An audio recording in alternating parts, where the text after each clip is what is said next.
My breach with Islam started as far back as I could discern things. More to the point, I never embraced Islam in the first place, although I was born and raised in a Muslim family. For one thing, I had a very difficult time following a so-called religion whose founder and followers had butchered my ancestors, raped and sold our women, burned our libraries, and destroyed our magnificent culture. Islam was forced down the throats of Iranians with the sword of Allah. In my heart, I never considered myself a Muslim. However, I didn't reveal this until later in life for fear of retribution by radical Muslims. Sharia law stipulates that any Muslim who turns his back on Islam should be given a chance to revert to the faith. For an unrepentant male apostate, death is the prescribed punishment and life imprisonment for the female apostate. Kill whoever changes his religion, says Sahih al-Bukhari. Islam considers an apostate as a person who unilaterally breaks the covenant he has made with the faith. An apostate is condemned as guilty of turning his back on Allah's immutable eternal religion. I came to the realization that the root cause of my people's degradation and suffering was Islam. It was a creed imposed on an enlightened, tolerant and free people at the point of the sword by savages hailing from the Arabian Peninsula during the 7th century, with promises of booty and women in this world and glorious eternal sensual rewards in the promised paradise of Allah in the next. With each passing day, I rejoice more and more in my good fortune, in my ability to avoid the yoke of Islamic slavery and its blinders that imprisons 1.5 billion people by walls of superstition, hatred of others, and a celebration of death. Things Islamic not only did not resonate with me, they often clashed head-on with what I valued and loved. What appealed to me and even enchanted me were more often than not taboo in Islam or anathema to the creed. I loved life, beauty in all its forms, poetry, ancient Iranian culture and traditions. I loved laughter, celebrations of joy such as birthdays, our yearly festivities of Nowruz. My favorite lasts for 13 days. Nowruz, this ancient festival, has been celebrated for thousands of years by my people. It ushers in the spring, welcomes renewal of life, and expresses optimism for the year ahead to bless us with good health, abundant food, family and friends in the land of a civilized and free people. I have always believed one cannot possibly be a Persian and hold to the lofty tenets of the ancient Iranian Zoroastrian triad of good thoughts, good words, good deeds, and still remain a Muslim.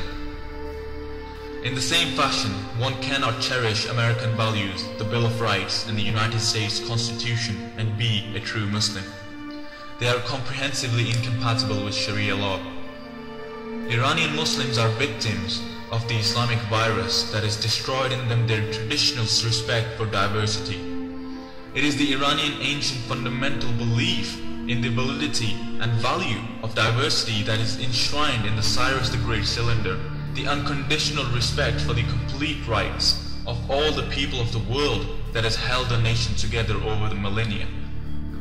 Although Islam was imposed on Iran some 1400 years ago, Iranians deeply value their own ancient non-Arab identity and have never fully surrendered to the Arab culture. Currently, a large number of Iranians are completely fed up with Islam and they want to leave this dogma of hate and violence. In fact, many have already done so, but they simply aren't able to come forward and announce it for obvious reasons. Such duplicity exists within the Iranian culture. Originally, Iranians were forced to accept Islam to save their lives from Arab invaders. But deep within the heart of every single Iranian alive today exists a burning resentment to the Arab Islamic invasion of their homeland and culture. It is ironic that many Iranians may actually confess to being Muslims, yet an overwhelming number of Iranians have never read the Quran or understand its language.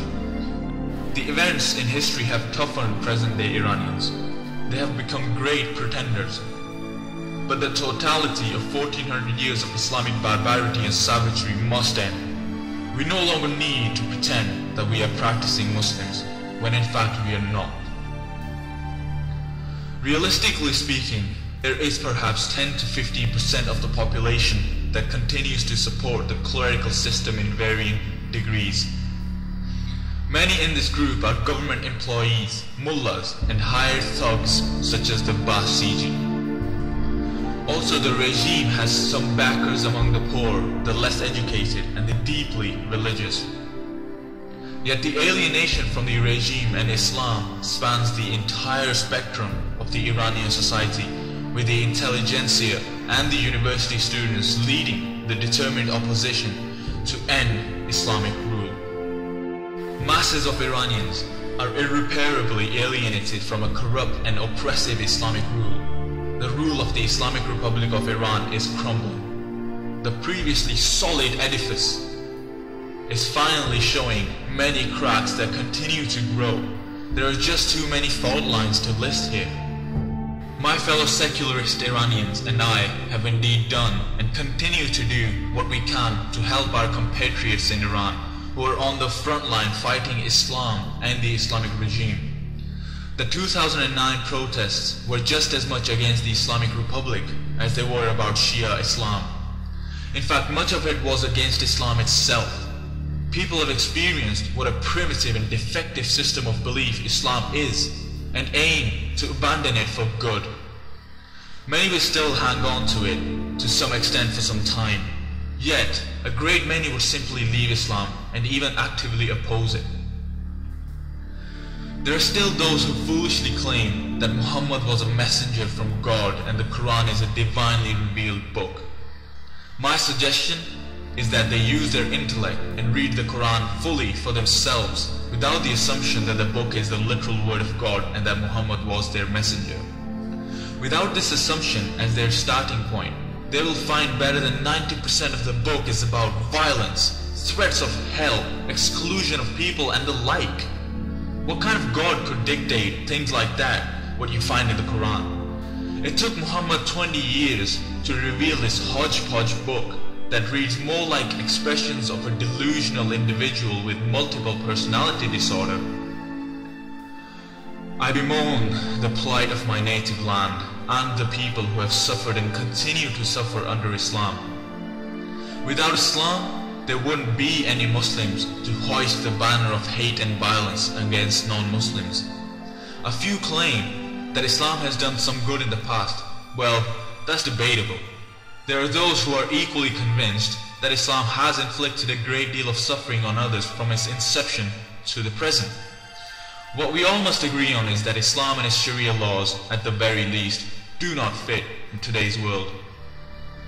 Islam is a creed of an ignorant people in a primitive and barbaric age. It is fixed in time and place. It harbors the ambition of taking the 21st century world back 14 centuries and ruling it by its dogma of violence, intolerance, injustice, and death. Yet, Islam is not only an obsolete vestige of a defunct era, but itself is an infinitely fractured belief that can hardly put its own home in order. The numerous Islamic sects are at each other's throats. Subsects and schools despise each other as much as they hate non-Muslims. Hatred, not love, drives Islam. I'm not against Muslims. I'm not against Muslims. I condemn Islam with all its derivatives and those who support and promote it. Regrettably, Islam cannot be reformed. Keep in mind that Islam claims it is the perfect eternal faith for mankind. Splits have occurred and will continue to occur in Islam. Yet, reformation has not happened in nearly 1400 years and is not going to happen. Islam is carved in granite, just the way it is, no change. Allah's book is sealed. In the monumental task of dealing with Islam and its variations, every individual, group and government must combine their resources and energies to prevail. We must urge all people to resist Islam's encroachment and not be deceived by a sanitized version presented in non-Islamic lands. The destiny of civilized life hangs in the balance.